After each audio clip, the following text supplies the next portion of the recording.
हे friends, Alok Ranjan official channel में आपका स्वागत है। तो फ्रेंड्स, ये न्यूज़ क्लिक की वेबसाइट है।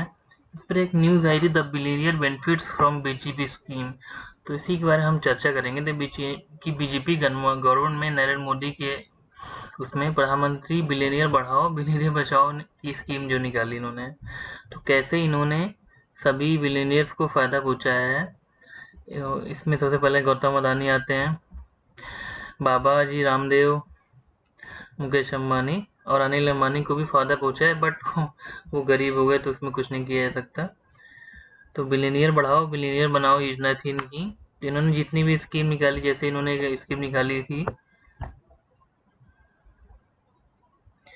किसान फार्मर्स के लिए, जिसमें प्रधानमंत्री एम्प्लॉयमेंट प्रोग्राम भी निकाला और किसान बेनिफिट फसल बीमा योजना निकाली। तो इससे फ़ायदा नॉर्मली जो है किसान को होना चाहिए, बट एक्चुअल में किसान को फ़ायदा नहीं हुआ है, बल्कि इससे सिर्फ बिलियनियर्स को फ़ायदा हुआ है।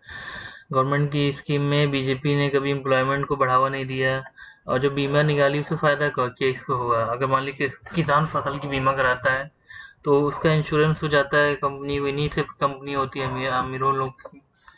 तो सबसे ज़्यादा फ़ायदा इनको है, ना कि फार्मर्स को।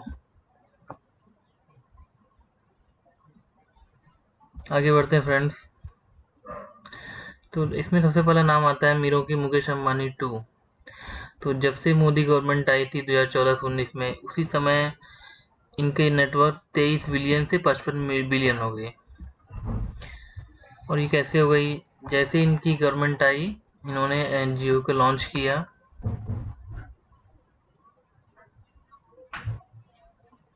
और उसके बाद 2016 में जब लॉन्च किया एनजीओ लॉन्च, एडवर्टाइजमेंट इन्होंने बहुत तेजी से किया, और इन्होंने मोदी जी का नाम का भी फ़ायदा उठाया जियो के साथ, जो कि बहुत ही अनयूजुअल था। बाद में इस पर कोई रिएक्शन नहीं आया, पहली चीज़।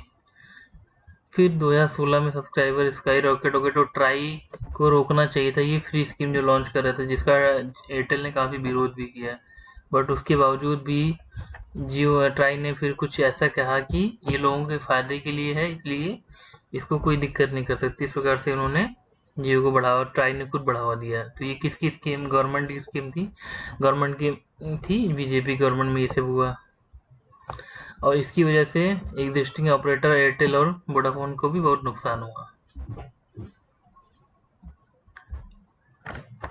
तो आगे बढ़ते हैं फ्रेंड्स।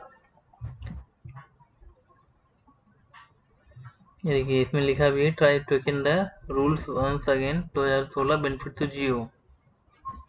प्राइसिंग बिहेवियर जिन्होंने फ्री में लॉन्च किया, उसका इन्होंने पूरा विवरण दिया है। आप चाहे तो लिंक मैं डिस्क्रिप्शन में दे दूंगा, उससे पढ़ सकते हैं।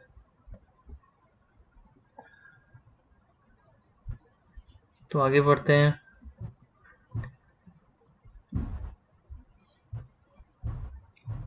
अदानी कल्याण योजना में आते हैं। बीजेपी की जब गवर्नमेंट आई, इसमें उन्होंने अदानी को भी बहुत फ़ायदा उठाया।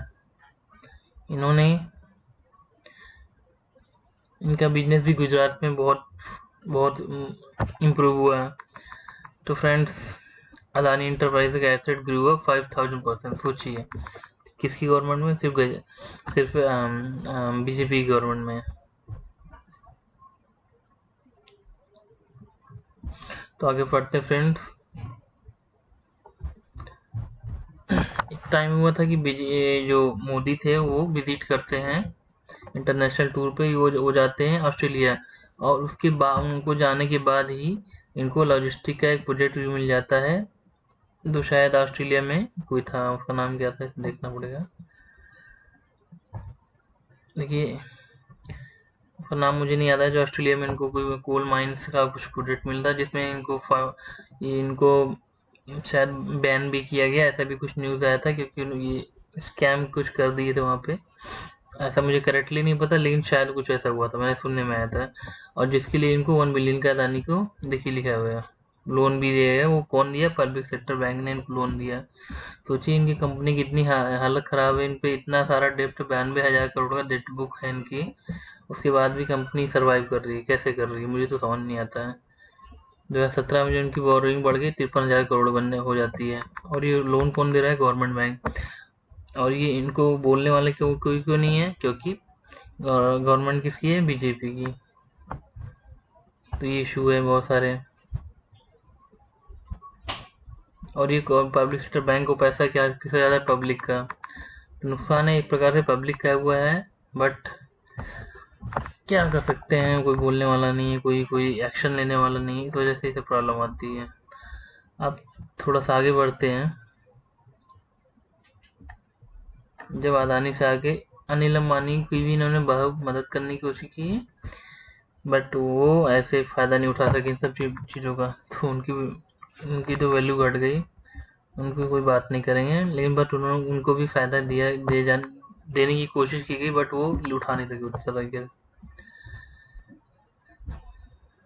और आगे बढ़ते देखिए, एचएएल को जो बजट बहुत सारे मिलने चाहिए थे, वो इनको ना मिलके किसको मिल जाता है? अनिल अंबानी को मिलते हैं।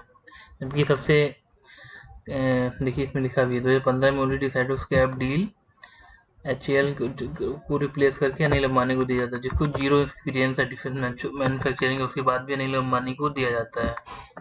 ये सब किसकी राज में हुआ? मोदी की गवर्नमेंट में।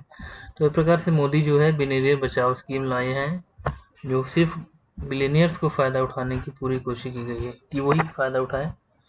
हालांकि इनका सोचना लॉन्ग टर्म में ये हो सकता है कि जो हमारा फोकस है पब्लिक का, वो सोचती है कि मुझे गवर्नमेंट जॉब मिल जाए, फिक्स हो जाए, उस पर फोकस है हमारा पब्लिक का। बट ये गलत है, आपको प्राइवेट में भी अच्छे स्कोप हैं, आपको करना चाहिए। इसलिए या तो इनकी ये सोच होगी मोदी की, इसलिए तो उन्होंने देखिए बाबा को बिलियनियर बना दिया है इन्होंने। जो संसद है उसमें भी बाबा के प्रोडक्ट जो है स्वदेशी थे, तो ये सोचकर बहुत सारे प्रचार किए गए। पार्लियामेंट इलेक्शन में भी रामदेव बाबा ने पैसे भी दिए हैं, गवर्नमेंट को फंड भी दिया है, ये ऐसा कहा जाता है, बट श्योर नहीं हूँ मैं इसके बारे में, पता नहीं। लेके फूड देखिए इन्होंने फिर अपनी कैंटीन्स, जो गवर्नमेंट की कैंटीन्स होती है, उनमें भी काफ़ी प्रमोट किया है। ये बहुत देखा गया है, जिसकी वजह से ये बहुत पॉपुलर हो गए बाबा। इसका फ़ायदा बाबा को बहुत हुआ है पीएम मोदी की गवर्नमेंट में। देखिए तो इसका फ़ायदा कैसे हुआ मोदी को, जब इन्होंने इन बिलियनियर्स को बढ़ावा दिया तो इन्होंने भी इनको फंड अच्छे खासे दिए, तो इस वजह से दोनों एक दूसरे की मदद कर रहे हैं। यही इसमें लिखा है कि बहुत ही अच्छे ब्लॉग है, आप पढ़ सकते हैं, और ये बहुत ही सही ब्लॉग निकालते हैं। इन्होंने ये भी भंडाफोड़ किया था कि कैसे जो मुकेश अम्बानी उन्होंने TV18 को टेक ओवर किया, और गौतम अदानी ने जो अभी किया है ये क्योंकि इसमें क्या होता है, क्या हुआ था कि TV18 ने जो सॉरी मुकेश अम्बानी थी, वो पहले TV18 को टेक ओवर करने से पहले उन्होंने कुछ लोन NDTV को भी दिया था, जिसको बाद में अभी कुछ टाइम पहले जब उन्होंने NDTV को सॉरी TV18 नेटवर्क के सारे ग्रुप को खरीद लिया, तो उन्हें लगा कि अगर मैं शायद NDTV को खरीदूंगा तो इस प्रकार से उनकी मोनोपोली हो जाएगी, जिसकी में हो सकता है जो CCI या फिर जो कंपटीशन कमीशन एक्ट या भी जो भी बोलते हैं उसको, वो आ जाएगा। इसलिए उन्होंने क्या किया, अपने को 30 करोड़ के एसेट समथिंग को वो गौतम अदानी को बेच दिया, और वो जो कि अब वो NDTV के प्रमोटर से गले की हड्डी बन गया है। तो फ्रेंड अच्छी वेबसाइट है, इसको पढ़िएगा, बहुत अच्छी चीज़ें ब्लॉग्स में देता है इसमें, इससे आपकी लॉन्ग टर्म पे इनकी सोच को समझने में हेल्प मिलेगी, इसलिए मैंने ये पोस्ट बनाया है। ओके फ्रेंड्स, ऐसी जानकारियों के लिए मेरे चैनल को लाइक और सब्सक्राइब जरूर करें। मिलते हैं नेक्स्ट वीडियो में, बाय।